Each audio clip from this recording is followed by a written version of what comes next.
Yo, what's going on, everybody? It is a little after 1 p.m. here in Crystal Lake, Illinois. Sorry, I'm running a little bit late, a few minutes late here. But we're here now. It's time for a live stream. Today is Thursday, January 25th, 2024. Today, we've got a package from Path Projects. It is not the hats. The hats are going to come a little bit later than I think, originally planned. I talked to florist. The hats won't be coming, I think, till end of February at the earliest. Early March is going to be, I think, a little bit more like it, but or likely. But I do have something else from Path Products that I'm very excited about. Something that I was able to preview back in October during Chicago Marathon weekend when I had a chance to meet up with florists. And I think it's a new product category for Path. I'm not sure. You might have seen it. If you guys are on the Path Projects emails, you already know what this is. But if you're not, you're in for a treat. But before we get to that, let's say hi to everyone listening in on the audio-only version of the podcast. I still think I'm a couple days behind for you guys. Yesterday, I posted the day before. I meant to post yesterday's this morning and try to catch up everything, but we're still behind. But we'll get there. Hopefully, you guys are having a good run. I had an interesting run today, a nice run. It started out rough, which I had a long run yesterday, so that makes sense. And then I kind of got into the groove. And I happened to be in the Rebel 4, which is a shoe that is kind of confusing me a little bit, but I think I've got it figured out now. I think I'm ready to write my script for that video. But ultimately, I ended up having a really nice run. Enjoyed it. Heart rate was nice and low. Pace was pretty good. Not that I care, but sometimes it's a nice kind of check-in on how your body's feeling. You know what I mean?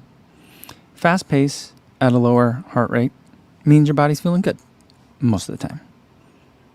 So, feeling good. Hopefully you guys are feeling good too. And everyone watching this later but not live, welcome to the #1 podcast to listen to while you're getting your taxes ready.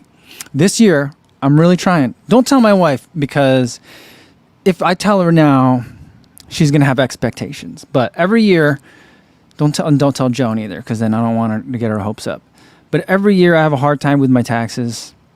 It takes me forever to get all, because it's not even that I do all that much. Joan does the accountant does all the work. But even just my part of what was the revenues and what were the expenses, that part for me just takes a long time for some reason. And so I already started. It's January. It's not even February yet, and I already started. So I actually do think I have a 1099 that I got to get out. But anyway, but I already started. And so, I'm in tax mode already. We'll see how long that lasts. Because then, we'll have marathon training, we'll have the trials, we'll have all sorts of other stuff coming up. A lot of shoes, a lot of shoes coming up. So, I don't know. Trying to change, turn over a new leaf. And if you are too, welcome. Get those taxes out, get started. It's going to go faster than you think. Especially if you got a nice conversation to listen to in the background. All right, let's see what we have in the chat here. Everyone listen to me ranting about my taxes. All right. Three-way bar has a training question. Do train a X number of week for a marathon every time before, or do you find with all the miles and races you do, you can shorten your training time to 8 week, for example, unless it's a new time PR you are chasing? Okay. I will say, I think I understand the question. I think the question is you probably are thinking there's 12-week marathon plans out there. There's 16, there's 20-week marathon plans out there. Do you really need to do 20 weeks every time? And I think that lifetime miles are a thing. And so your body does kind of know what it's doing after you've done it a few times, especially if you've been running consistently throughout that time as well.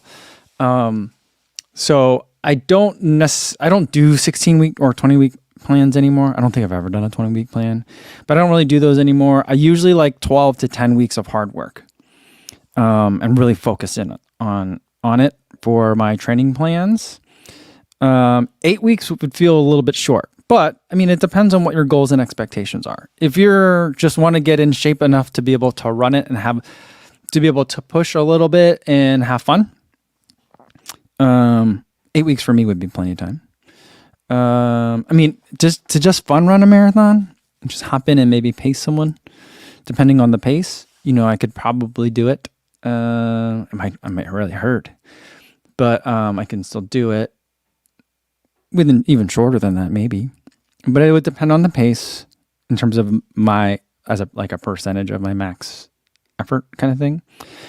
So yeah, I could do it for shorter. Like I'm targeting London right now, and I started this week, and that's like 14 weeks out, maybe 13 weeks out, something like that. I'd like to go for a PR there, but I'm coming off of a half marathon training block, so it always just kind of depends.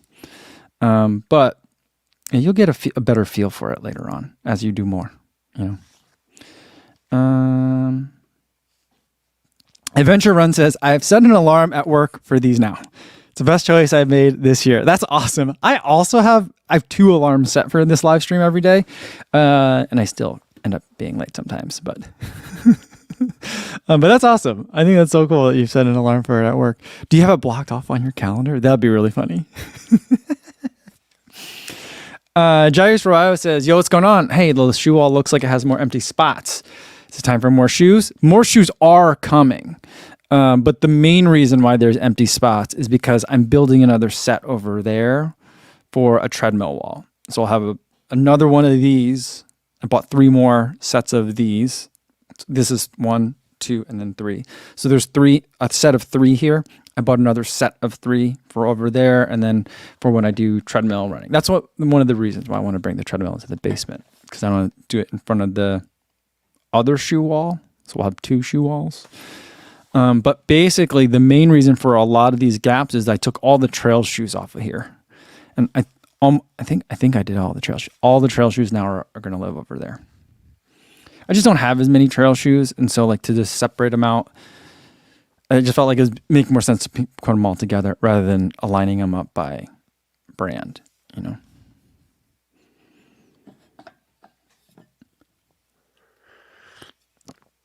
All right. Getting to Run has a running shoe question. Why do I feel compelled to always wear white shoes in the rain? I don't know. I can't explain it. But there was a time where maybe this was like 2016. And then even before that, when I was training for my first marathon back in 2010, you go to a running store and they're like, oh, try it for however many days. And if it doesn't end up working for you, you bring it back. It was as a goodwill to make it more reassuring for you making a purchase and stuff like that. I would buy a shoe and I'd be like, all right, I'm going to go outside and test this shoe out today and see how it does for my run. It would invariably either be a bad weather day, or even if the weather was nice, there would be like a giant mud puddle or something. And like the shoe would just get like trash. And I'm like, there's no way I'm returning this now. So it would always be like the first run. And that was like 5-6 shoes in a row, which back in 2016, 5 shoes in a row, that's like a year of more than a year, maybe even of running shoes. So that was a lot. It was a lot.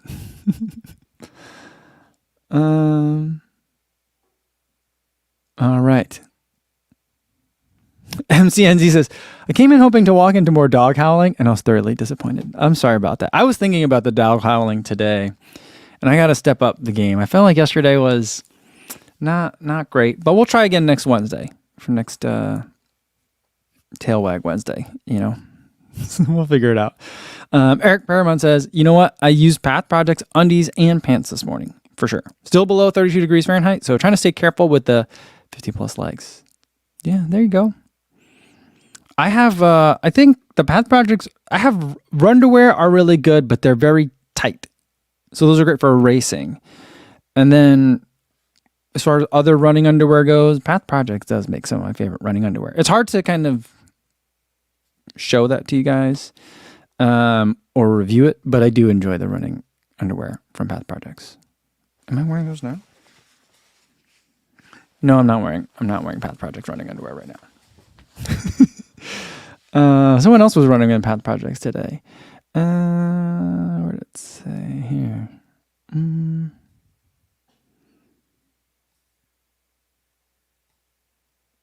don't know. Someone else says that they were running in the Pyrenees. Is that the hoodie? The hoodie with the watch hole. Remember that? Was Path Projects the first one to do the watch hole? I know Rabbit does it too. I thought Path Projects was the first to do the watch hole. Am I wrong on that? I don't know. Aaron Shimmons, is this becoming an underwear episode? It's okay if it does. But Aaron Shimmons says, I started wearing Path underwear 3 years ago, and I phased out all of the brands. Best undies ever. They are pretty good. Muli Morano says, hello, love your channel. I'm a beginner runner. I've decided to go for a MAP training, but it's a frustrating process, and I find myself walking half the run. Any advice? One, make sure you have a really accurate heart rate monitor. I'd recommend a chest strap just to make sure that the numbers you're seeing are real. The other thing I would say is I was walking half the run too. It took a long time for me to get adjusted to it, you know? So that's not unusual. It's all part of it. It stinks. But it gets better. Aaron Shimon says, yeah, Path Pyrenees was the first with the watch hole. Now everything has a watch hole, I feel like. Right? Am I wrong on that? I don't know. Cool Blue said Wazel had it first. Did Wazel have it first? Really? Interesting. I don't know. Eric Fensky says, I exclusively wear the Path Project Sykes PX 5-inch jet black shorts when I run. My favorite. Those 5-inch shorts are really good, though. I feel like they're super versatile. You can wear them in a lot of situations, too. They don't look like running shorts. So, like, if it's the summertime and you're, like, going for a run and then got to go pick up the kids, it's not scandalous. You know what I mean? Not that other 5-inch shorts necessarily would, but other 5-inch shorts, some other brands, sometimes they look like running shorts, you know? Frank says, what's better about the Path undies? It's just very soft. It's comfortable. They're perforated, so like it breathes well. It's just it's comfy. It's snug without being tight. Soft without being hot. You know? Oh yeah, and Eric says it doesn't have any compression. And I like that about it. I don't like the underwear. I always just feel like sometimes I look at them in the underwear drawer and I'm just like, not today. Not today. I don't want to squeeze into those, you know?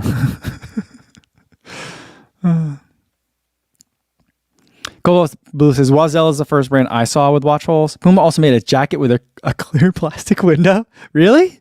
That's so funny. I mean, I guess like the idea kind of is a strange concept. Like you want me to put a hole in this? You know?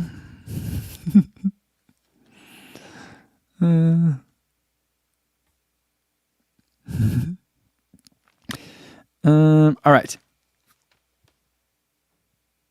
Sean Devlin says, as far as underwear goes, I can't destroy my Under Armour compression shorts.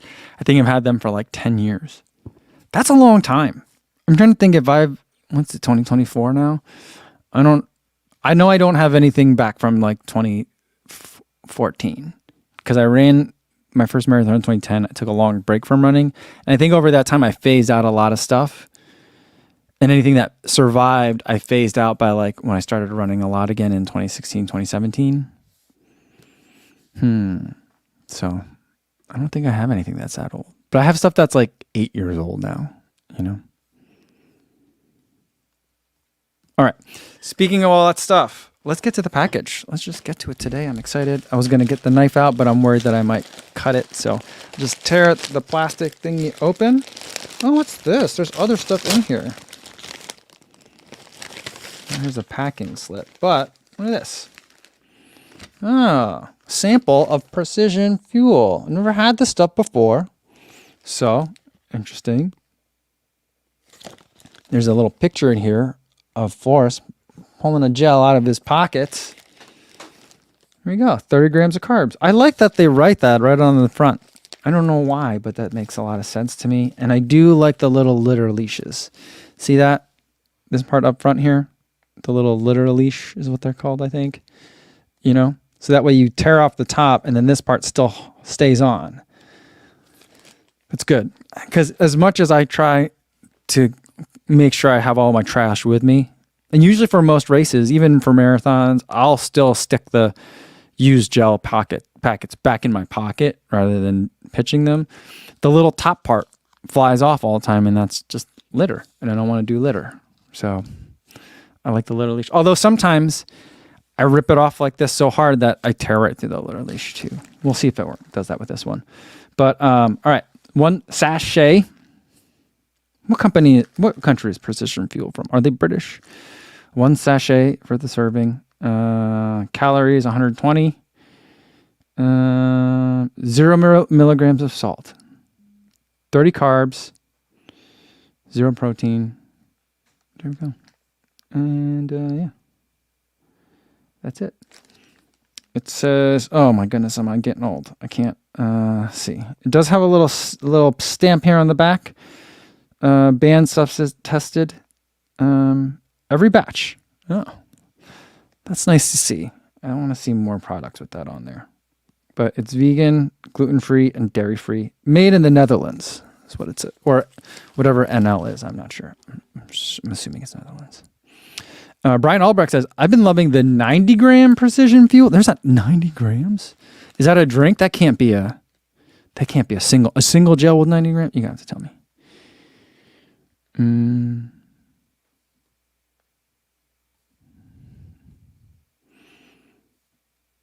Let's see. Anyone else? Anything to say about Precision Fuel? All right. Okay.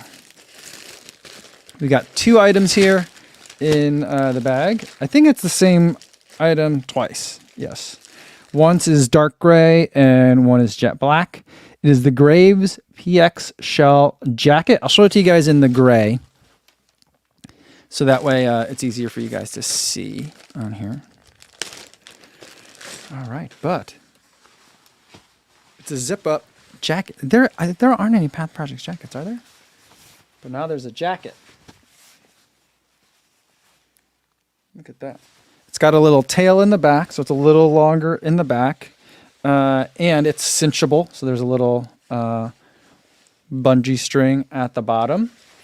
A hood with the little scuba hood and the little mini visor up top. And then there's a chest pocket and 2 side pockets. Let's try this on. Ooh, this is nice. I could have used this today. So it's just a shell, so it's not lined or anything like that. But right now, the temperature around here is like slightly above freezing, and it's like foggy/rainy. It's been like that for a while. And a jacket like this would be a great layer to have.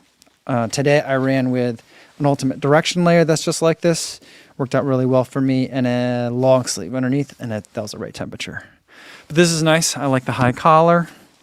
And in the pocket on the right-hand side over here, it has one of those dividers inside. So like you could put in like your phone in there and it won't bounce around a lot. Although this material is so light, I'm not sure you'd want to put a phone in here. But if you had like a key card or a car key, that would kind of help it stay sequestered so it's not bouncing all around the big pocket. And you got a little chest pocket here. And put in another key card or something like that. This is nice. I think I'm just going to leave this on. Because it's a little bit chilly down here. All right, but and it also has like, it doesn't have a watch hole. It's opposite of a watch hole. It's an extra long cuff. So if you see it, so here's like the line of the wrist, and then this part extends so that the wrist has a little visor too. So I think it comes over a little bit further, because it's, I don't know. I like, it's kind of nice. I like it. You can still get to your watch pretty easy. But there.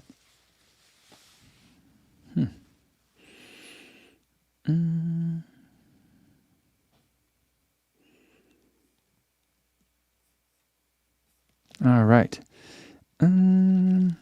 Eric says, it's good. Nice not to look at your watch the whole time. I tried to avoid looking at it completely today on my 8-miler, and it's fun. Yeah, I mean, so like if I'm doing a workout, I will usually leave it. I'll just pull up my jacket. Sometimes I'll fold over the sleeve if it's a thin enough jacket so that I could see my watch. But like today on my easy run, you start the watch and then you just cover it up and you run the rest of the time, So that's how I do most of my easy runs. I might every once in a while check in on it, but for the vast majority, I keep it covered up. Ryan Weissman wants to know how's the sizing. I normally wear a medium, and this is fitting me. I'd say this is more of like a more of a snug fit. It's not super tight. It's not like Uniqlo tight, but it's not baggy like Old Navy baggy. It's a athletic fit. I feel like it's very consistent with other Path Projects type of sizing. Although, what is that? The long sleeve with the hood. That one, that is a little bit it's very long, right? So it's not so much that it's baggy, but it's very long. But this one, I feel like fits nice. And did I tell you this already yet? I got a chance to try this on in Chicago. Flores had one. He was wearing it. It was his jacket. And for the photos that we took for the non-elite beanie, I was wearing a black jacket. It was this jacket. So, yeah. So like it looks good with the non-elite hat, but I do really like it in this gray. I find that right now, all of my favorite pieces of kind of like casual wear are Path Projects right now. So they came out with pants 2 years in a row. The second year that they made like the pants, like there's belt loops and stuff for it anyway. It's pants. Those seem to, I don't know if they're a different cut or maybe I got bigger. But they fit a lot more snug. I think they're a different cut because I still have the year one and the year two. The year one ones fit me a little bit baggy. The year two ones fit me great. I don't need a belt. It just feels really comfortable. Plenty of room for activities, So it's been working for me. And then like a jacket like this, I could wear this anywhere. This would be a good travel jacket, good running jacket, lots of stuff. Matt Byron says, I've worn a shell jacket before that covered my watch, and to my surprise, the shell layer rubbed on my watch face and cleared out my watch screen format. That happens to me sometimes when it gets real kind of swampy underneath the wrist. So like if I'm sweaty, it happens on my Apple Watch. So I'll usually use this to listen to audiobooks, music, or podcasts. And every once in a while, all of a sudden the podcast will keep cycling through speeds. So it'll go from 1x speed to 1.25, 1.5, 2x, and then half speed, and just keep cycling through it because the moisture on this on not just this sleeve, but any sleeve will touch the watch face, and it'll start depressing buttons. It's also why I really dislike watches that have touch screens enabled during an activity, and that's why I love buttons. I only want buttons. And so we were talking about earlier, I think it was Frank that was like, it's kind of hard to touch a button through a clear window on a sleeve. I could feel it's a little bit harder when your wrist is covered and you have gloves, mittens on, which I did, but I can usually feel which button I would need to press. So unless I want to see the data from the lap, if I do a 4-mile lap, it'll give me the split for the time, how long it took. If I wanted to see that, then I would still pull it back, but I could just hit the lap button, know where it is. That's why I love buttons on watches, Do you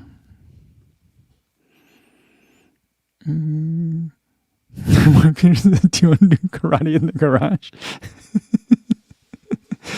That's so funny. Andrew Cho says, I've noticed that the GPS on my Coros watch gets weird whenever I cover it up with my jacket.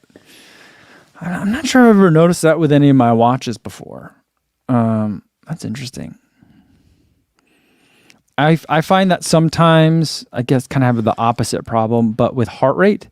So sometimes when I'm doing a workout, especially when it's really cold, when it's cold and I have a jacket, but when it's cold, if I leave it uncovered too long and I don't know if it's my skin getting cold and everything contracting or what, or if it's just the cold affecting the ability of the sensor to read, or I don't know what happens, but like the heart rate will start being real weird. And so I just end up covering it. So that way, like, some heat and moisture can reestablish around the watch, and then it makes the heart rate normal again. But I've never had I don't know if that, I'll have to check. I don't think I've ever noticed GPS acting real funny.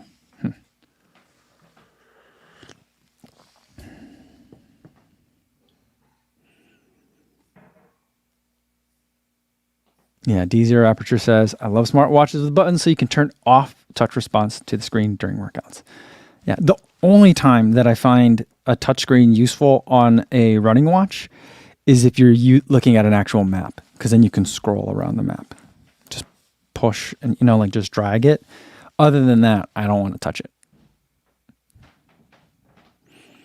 Getting Trend says, Path Project pants are the best. I still have the pair that I tucked my dogs in.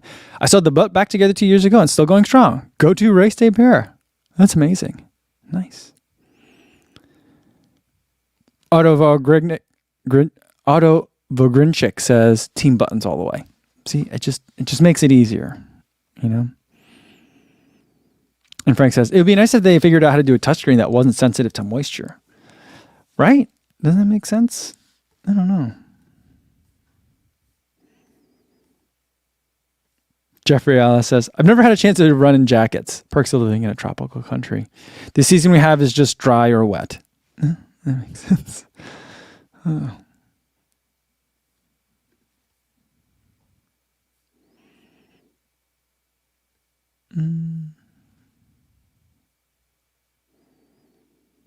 All right, Aaron Flexi says, those pants you were talking about, what size do you have? The 2022 version is on sale for $44 right now. I'm 5'9", 160.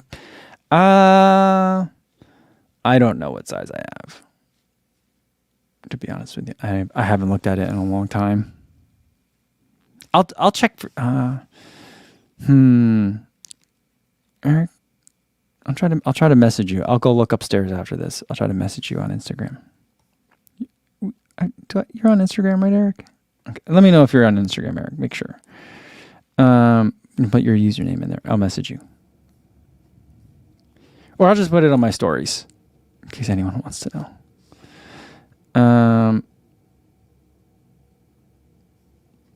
David Jafrangia says, I wish Garmin would have a voice telling me my pace at each mile so I didn't have to look. Or maybe there is one that does. I just don't have that model. I think that if you attach earbuds to your watch, it'll tell you. I think so. I normally don't because I don't store music on my watch. And so I listen to music on my Apple Watch. So it's attached to that. But I think, I don't know. Can anyone verify that? I think that's how it works. And Deezer says, when I say that the heart rate gets weird sometimes on my watch, does it go really high like 190? It can, but typically if it's cold and it acts weird, it'll just drop to like 75 when I'm running hard. And I'm like, I know that's not right. So I feel like it's not like reading. That's why I feel like it's because everything, it's cold. Things shrink. And I think that like the skin contracting maybe is making it hard for it to read, or maybe because it's cold, because I have an exposed wrist in the wind, the blood flow isn't right, and so like, since it's an optical sensor, if blood flow is impeded somehow, or not impeded, but shunted because it's doing something else, I don't know. I'm not really sure. I don't know the physiology behind it, but I think that's what happens. And D0 Aperture says, I wonder if cadence lock is happening. That happens to me too, but typically that doesn't happen to me when it's cold. When like the watch is picking up your cadence, and it's not so much that it's picking up your cadence, is that like if it's loose, which is why I always use the Velcro, because then I can put it high up on the wrist and really clamp it down. But if it's loose and there's like room in here, as you're running, each step, it like introduces a jostle, and extra light gets into the sensor. And since it's an optical sensor and it's the amount of light is one of the things it's measuring, that's I think what cadence lock is for those of you who aren't as familiar. But yeah.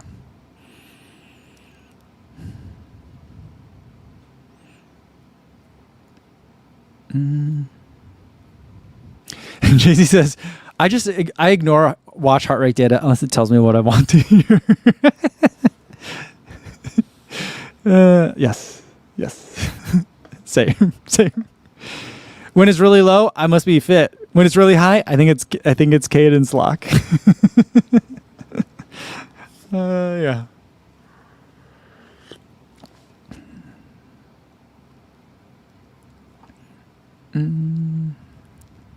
Paul Bullock says, "Hi everyone. After 2 years, my Garmin suddenly decided to change my heart rate zones. Shifted everything up a few BPM. What's that about? Misses my head. Same numbers, different colors." It does that. It usually asks you if you want it to.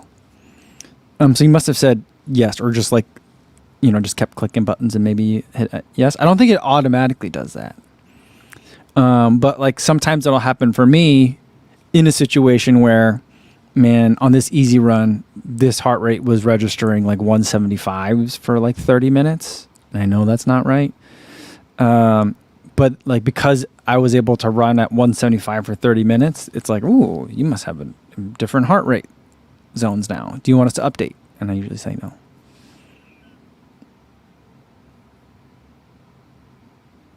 All right. Eric says, "I don't have Insta, but thanks for the effort. I'll have my wife follow you so she can see the story." Okay. Guys, I'll post. Or do you just, because I don't want you to miss out on the sale. Otherwise, I'd say I'll just tell you tomorrow. But I don't know how long the sale's going to go.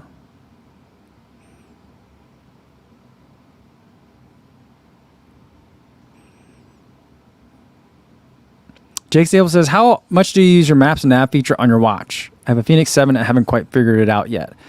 I use it anytime, most of the time when I'm traveling. Not always, but a lot of the time when I'm traveling. If I'm trying to just go for a run in a new place, if I'm going by myself, I'll map out a run so that way I don't have to worry about stopping to pull out my phone every couple of 100 feet. I can just wait for the watch to tell me where to go.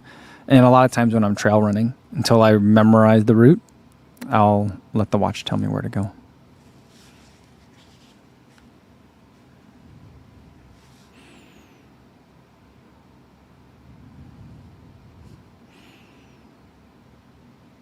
Hey, it's Carlos. He says, "Co, have you tried the new Stride Footpath product? It maps your form in 3D space."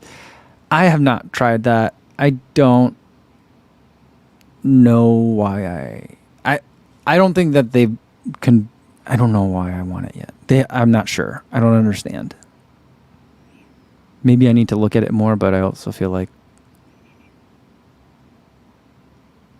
I don't know. I just don't know.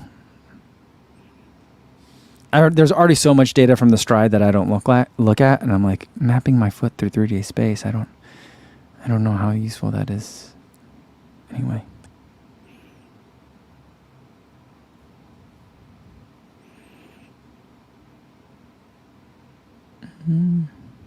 David DeFranchi says, "I use headphones most runs and don't hear the pace numbers come through from his Garmin.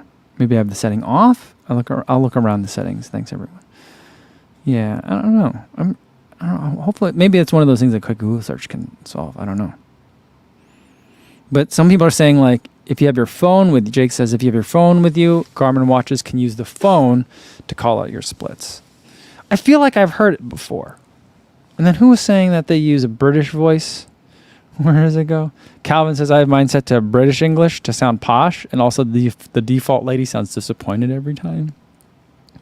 I feel like that's just an accurate description of British English to American ears, you know?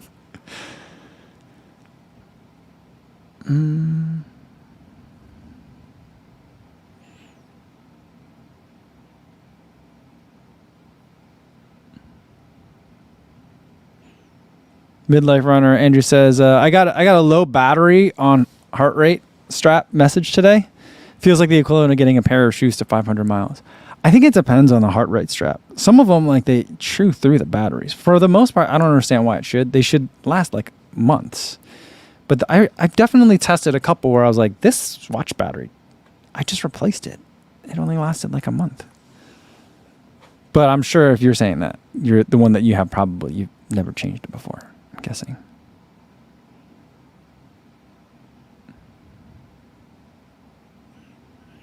And Eric says, I'll admit I am a convert to the Koros arm strap over the chest strap. Out of the way, comfortable, accurate, love it. Yeah, I like it. I prefer the arm band too, the one that goes either on your forearm or you can put it all the way up on your bicep. I like those because they're much more comfortable than a chest strap.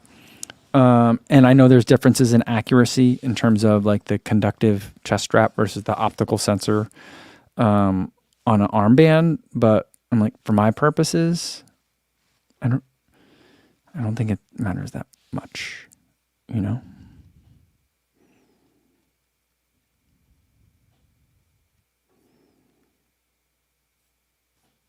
All right, let me scroll down, make sure I'm catching up with you guys.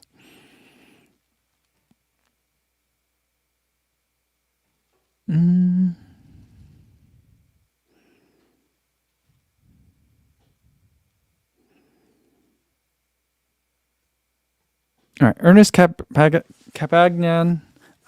Ernest, I feel like I say your name wrong every time. Ernest Capagnan says, "Hey, Co, any recommendations on a budget waterproof windrunner jacket?" Waterproof windrunner jacket. I think it depends on like how waterproof you need it to be. Like I know there's ratings for these things, and if you do races like UTMB, your jacket has to be like a certain number of units of waterproofiness. I don't really keep really good track of that stuff. I think on the more affordable end, Rabbit makes a really good one that is, I don't know if it's waterproof, but it's certainly like a water resistant, like a waxy coating on the outside. Today I ran an ultimate direction shell. That was pretty nice. Yesterday I ran in a CLA shell, which is going to be a little bit, I'd say it was a little bit on the warm side, but the most warm one, the most waterproof one that I have is one that I got from Soar. That's going to be not cheap. I know that's not cheap. But that one, the fit is great and it's definitely waterproof. It's really nice. But anything that's really waterproof is generally going to be a little bit warmer. I'm trying to think. What else do I like? I would look at Rabbit first. I don't know if this Path Projects one, this shell, is waterproof or not. I think it would bead up pretty well. I don't know if it's good. I don't think this is waterproof. There's no like tag on this. Graves PX shell jacket. I don't know. Maybe someone can look on the website.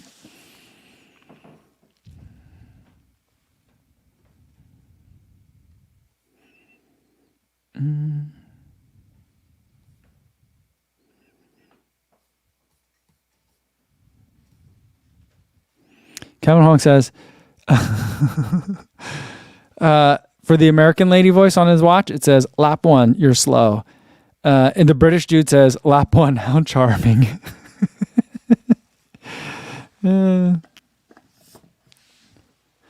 Johnny Dodgen says, if you could get audio prompts voiced by a pro runner, I'd definitely choose Des Linden. How about you? I'd pick David Goggins. Of course. Who wouldn't pick David Goggins? I feel like you got to go with David Goggins. That'd be the one that I would want.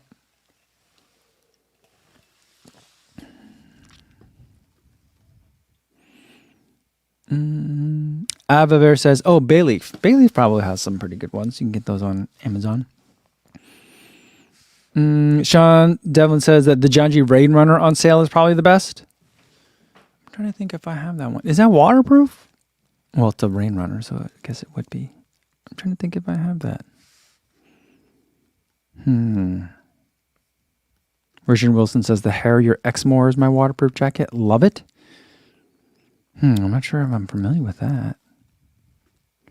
And Vanessa says Academy usually has good budget items. Their Magellan line is decent.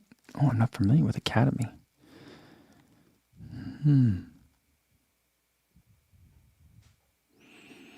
All right. Joey Chavez says, hello, I'm back for a great question if you could answer, buddy. Let's call this a running shoe question of the day. ASICS Novablast 3 TR version versus the Novablast version 4, which in general would you prefer if you were buying yourself? I mean, if I'm buying myself, I have them both, so I can't answer it that way. But for my preferences, I think the Novablast 3 Trail is going to be more fun to run in. The Novablast 4 is still really great. I really enjoy the shoe, and I hope that I did my Novablast 4 100-mile review video came out today. It's always hard when I say like this is better than that, because then people think that the thing that is not better is something I don't like. I like them both a lot.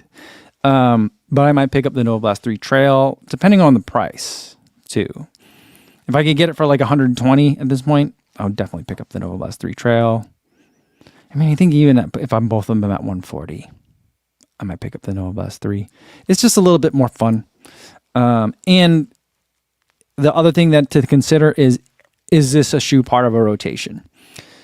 The Novablast 3 Trail and the Novablast 3 might be a little bit more limited in terms of how you can use it as a daily trainer, whereas the Novablast 4 might have a little bit more versatility in terms of like going on if you need it to go on a 20-mile run. That's where I feel like the Novablast 4's consistency of foam might be a little bit preferable, whereas the Novablast 3, I think once you get really long time on feet, that squishiness of the front, I don't know if the foam changes or if your foot becomes like kind of numb to it in a way, but it feels like it might start to die out a little bit on that foam on a very long run. But for me, if I'm going on a 20-mile run, I'm going to reach for a Super Blast or a Primex or other carbon-plated shoe. So it's not really a concern for me. So in terms of fun for like daily training for me, which is like an hour 15 to an hour and a half run, easy, maybe some strides in there, that kind of run, Novablast 3 is super fun. So I would pick that one.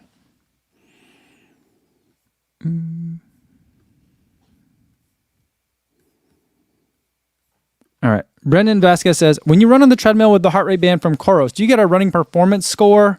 Anytime I run on the treadmill, I don't get an evaluation to include in my overall tracking. I don't remember. I don't know the answer to that question. Eric Fairmont said, if Goggins was the voice of your watch and was calling out splits, it would say mile 1. Stay soft, chump. It's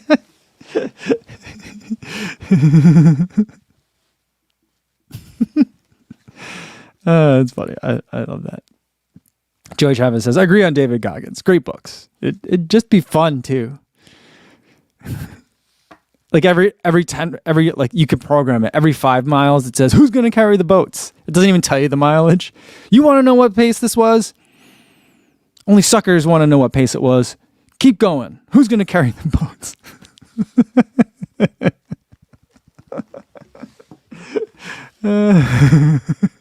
Shannon says, during 2023 Indy Marathon, my teammate paced me and kept yelling Goggisms at me. It made me laugh too hard, and then I'd get out of breath. He's too much for me.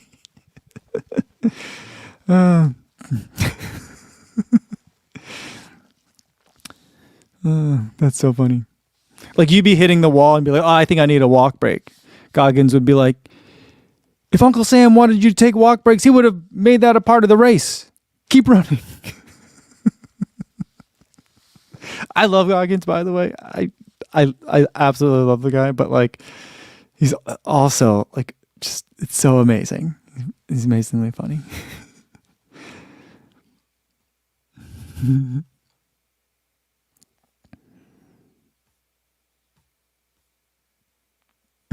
Eric says, who's gonna lift these Primexes, Shannon? Eric Innumerable says, have you tried the Novablast 4 TR yet? I haven't. I just saw them on the ASICS website as I was putting together stuff for the Novablast 4 video, the 100-mile update video. They look great. I like some of the color work on them is really nice. But I don't know that I'll get them. I don't know why they sent me the Novablast 3 Trail. I think it's because I got the Novablast 3 really early and then I was done with them. And I was like, can you guys send me another one? Or if there's another version you can send me, because that way when I go to events, I'll have a Novablast to wear. And I think that's how they got the Novablast Trail. I don't remember. I don't think I bought the Novablast Trail. But I don't know. I haven't tried the Novablast 4 Trail. Looks great. Venice says Academy is Academy Sports and Outdoors. Used or refurbished jackets might be an option. Websites like ThreadUp will have plenty of options. Even Walmart might have good waterproof jacket. Oh, okay. What was I thinking about going for? Oh yeah, I was gonna go to Walmart because they had. I saw a commercial for. I think they're maybe doing it to compete with Target because Target will have like small capsule collections come in from like smaller boutique brands in the store. I think Walmart's trying to compete with that, and they had one where it's a series of like these sweatshirts. It wasn't running apparel, but it was like it just said Midwest on it. But it was a black-owned brand, and I was like, "Oh, that's cool." And I was like, "It says Midwest in like kind of like a fun, like old, more of like a vintage font when there are like flowers all over it in a fun way." I was like, "Oh, I would rock that Midwest sweatshirt." So I'm gonna go look at that.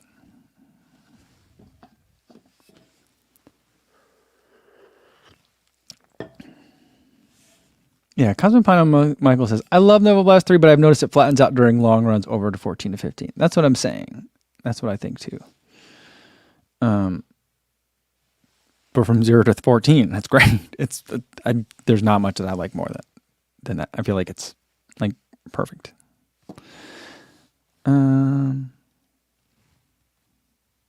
Sega Dreamcast says he would want his watch to have a SJD voice, be like, that butters my bread. Stay loosey goosey. Loosey goosey. That would be pretty fun too.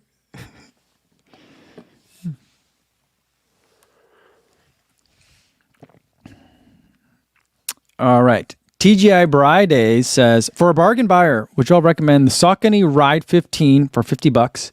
The Saucony Axon 2 for $40, or the New Balance Rebel 3 for $75. Oh, that one's easy. Easy. I would go with the Rebel version 3.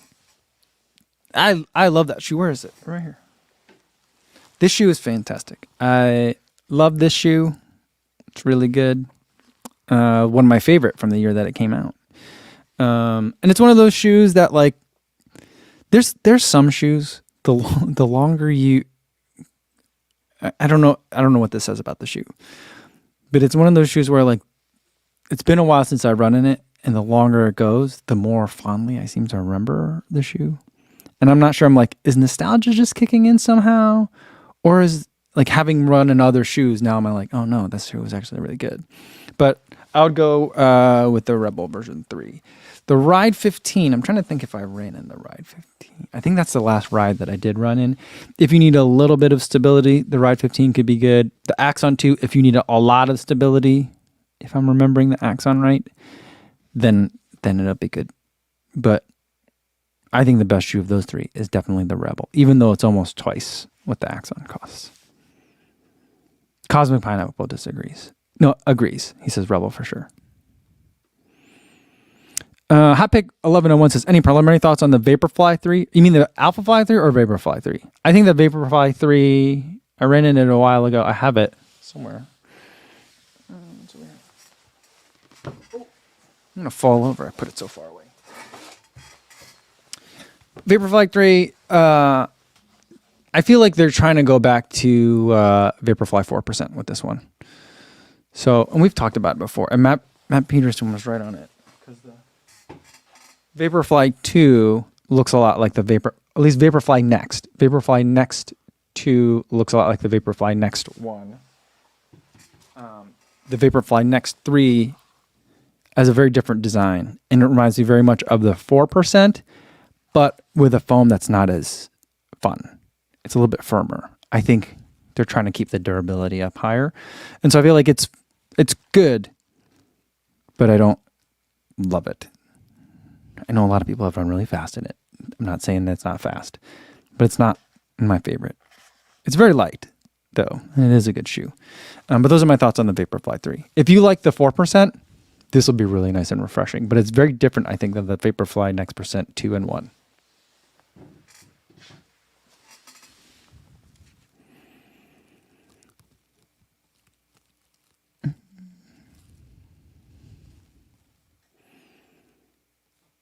Jake Stable says, I've always wanted to see a podcast with Goggins and Courtney Dawalter. In my mind, Goggins would yell at Courtney and she would eat a Twix.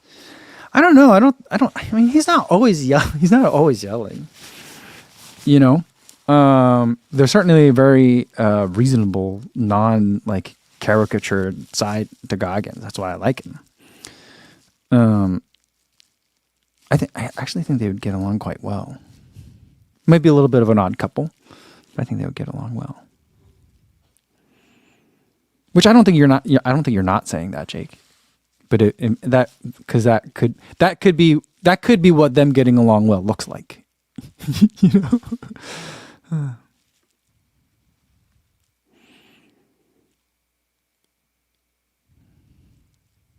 All right, Chase Brandine says, this is a really pretty little profile pic too.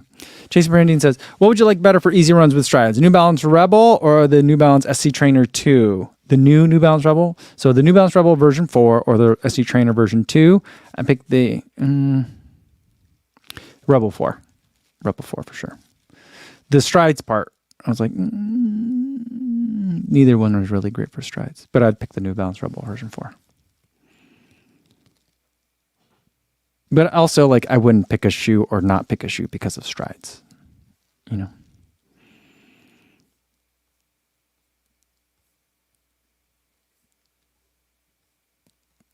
Andrew Cho says, I have 3 pairs of the Rebel 3. It's great. Yeah. I mean, was it $75? That's a really good price. And I mean, I would say I'm gonna, when the Rebel 4 video comes out, I'm gonna be pushing the Rebel 3 pretty hard. So like, if you guys are on the fence, get it now. Not to say that if I talk about it, it's gonna sell it out. But I don't know how many sale pairs there might be at Joe's New Balance outlet. So I'm saying if you're not sure, the Rebel 4 video is gonna come out Monday. Jody Beck says, would you recommend the Superblast for a marathon? Looking for a marathon shoe for Tokyo. Can't get off of Flight 3, so looking for an alternative. I ran CIM in it the last time I ran CIM. I felt like I ran a 304. I felt like I was in probably closer to 302. I didn't think I was in sub 3 shape. I think I was in closer to 302 shape.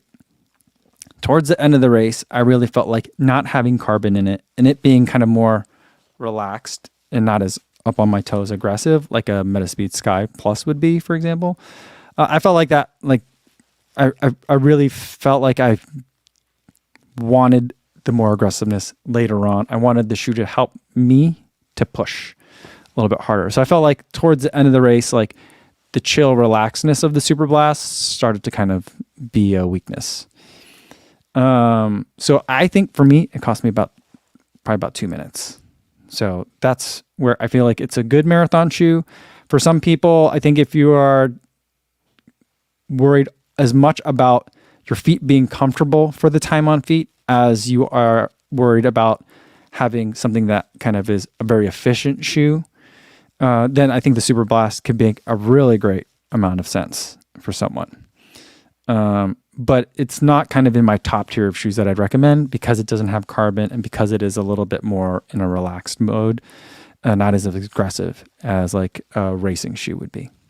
So it could be a good choice. I probably wouldn't I wouldn't pick it if I were trying to hit a PR personally.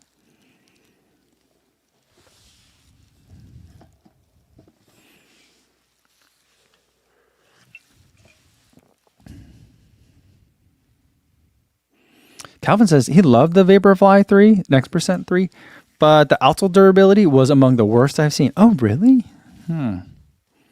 Interesting. And Frank said, did they actually get rid of the Next Percent? It's always such a silly thing that just meant we couldn't get a 5% improvement, even though we tried. Yeah, I know. Ben Johnson just made a video about this.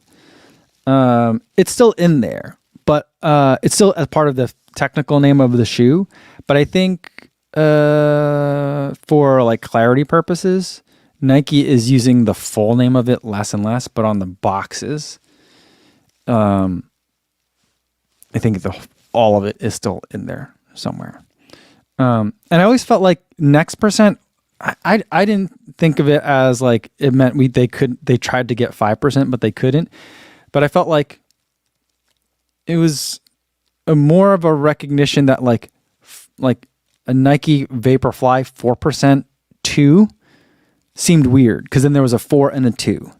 And then it'd be like imagine like now if we went like 4% flying it, that would the next percent have been the 4% 3, and then next percent 2 would have been in 4% 4, and then Vaporfly 3 would be 4% 5, right? So what is 4% 5? That just seems weird, right? And so, I mean, I think that's why New Balance has always kind of stuck with the V in front of their iteration numbers. One, I just think they like the standard of it, like the V3, kind of like how cameras are all Mark something, like, you know, Canon Mark III, whatever. But I also feel like since New Balance had shoes with numbers, it was like the 1080 V10, not this the 1080 10. But then again, ASICs with the GT 2000, it's just GT 2012 or whatever number they're on, you know? And that sounds weird. It just sounds weird. So I thought that's why I thought they switched to next percent. But I don't know. I could be wrong. You could be absolutely right, Frank.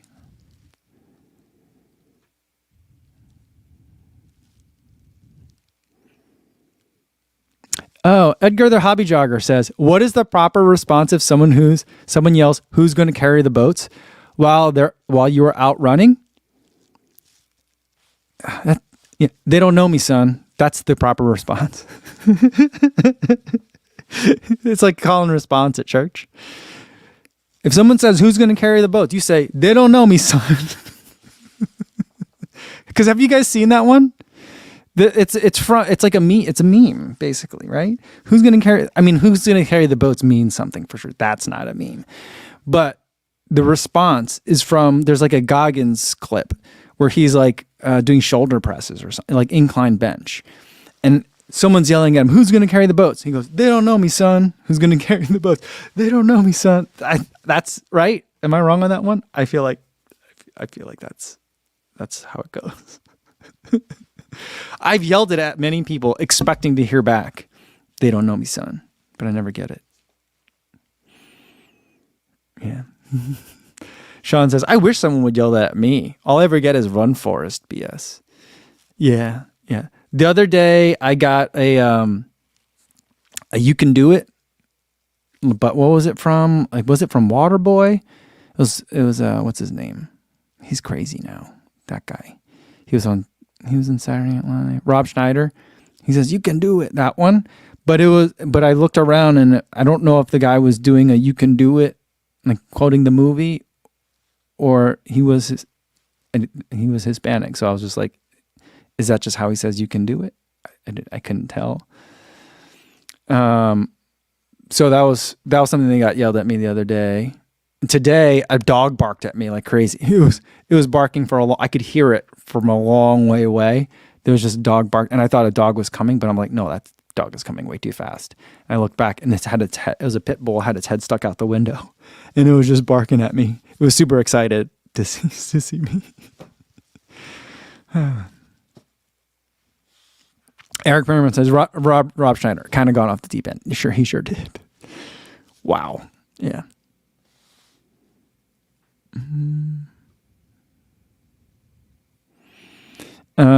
Edgar the Hobby Jogger says, I've gotten who's going to carry the boats a few times and I just wave, LOL. Just say, they don't know me, son. Brian Poost says, y'all should try running in New Orleans sometimes. People yell all kinds of crazy stuff at you here. Oh, I think that'd be fun. Kind of. Brian Albrecht says, a dog barks at Co. Co says, they don't know me, son. And Danny Guglielmo says, maybe that dog knew you from the Good Dog Summit. That's so funny. Matt Anderson says, all right, we'll do 2 running shoe questions, then we'll call it for today. Matt Anderson says, do you experience your foot moving around in the front of the Rebel V4? The hype on it is way too loose for my forefoot. It is a very roomy shoe, and I'm borderline going to recommend people to size down. It's really wide. It feels wider than most foot-shaped toe box shoes that I run in. And the volume of the toe box is really big. And so I have to like crank down on all the laces really hard, and it makes the shoe pucker funny. And it just, even then, it feels like the laces feel really tight and the rest of the shoe still feels like almost baggy. And so it's not, I don't feel my foot moving around, but there's an impreciseness to it that makes, even though that shoe's really light, it feels like a heavy shoe. Does that make sense? So it's like, the fit is weird to me on that shoe, but there's some people that are gonna be like, finally, this shoe's great. But I'm just like, whose foot did they use as the last for this shoe? It's not a normal foot. I don't know. All right. But yeah, it's big. And I just don't love the material. I like the previous two Rebels. Like lovely uppers. Like this, is this called Jacquard? Is this Jacquard? Is this double Jacquard? I don't know what this is. But this was really nice and soft. Very comfortable. Breathable. Not a ton of padding. I liked it. This version 2, a little bit, not as breathable, but very pretty, comfortable on foot, snug without being tight. Successful uppers, both of these. The version 4, it's a very different upper. It's still, you'll see when I put the video out, it's still a really good shoe. It's probably going to be top 5. It's going to be top 5 daily trainers for 2024. I'm pretty sure. But there's things that I don't like about it. And like Matt's saying, there's a lot of space in that one. All right, last one. Jonas Hex says, do I need a max cushion shoe? Currently, New Balance, Novablast 4, Puma Deviate Nitro 2, and Vaporfly 3 in the rotation. Thought on Gel Nimbus 25. If you were going to go with a max cushion shoe in that, I think that the Novablast 4 could probably take care of you for your max cushion kind of needs. So like, yeah, that's a pretty nice rotation. I like that a lot. Because then you've got like easy / recovery in the Novablast, easy / light speed work in the Deviate Nitro 2, and then like marathon work in the Vaporfly 3. And you can do some pretty fast work in the Vaporfly 3 as well. I think it's almost borderline a half marathon shoe. So that's really fun stuff. So you got all the speed ranges covered. If the Novablast 4, if you're like, I want something even more luxurious for a recovery run day or a max cushion shoe day, I'd go Nimbus 25 over the Nimbus 26, or I might even look at the more version 4. That's not going to be as mushy as the Nimbus 25, but it's big, tall stack height, nice and bouncy and fun. Those are the two that I would look at. I haven't seen the more V5 yet, and I don't know when it's coming, but of those, yeah, those are that I might look at. It could be really nice and fun, but I don't feel like there's a really big need, a huge need for it. So like, if you want to get it, I think you're gonna really like it. Do you have to? Oh, you could probably live without it, So, all right, that's gonna be it for today. Tomorrow's Friday. No video for tomorrow, but we'll have another live stream. I've got some fun stuff to tomorrow's gonna be fun stuff to unbox. We'll do 2 packages tomorrow. It's gonna be a lot of fun. I think you're gonna like it. So that'll be a good one. Until I see you guys again, be safe out there, everybody. Thanks.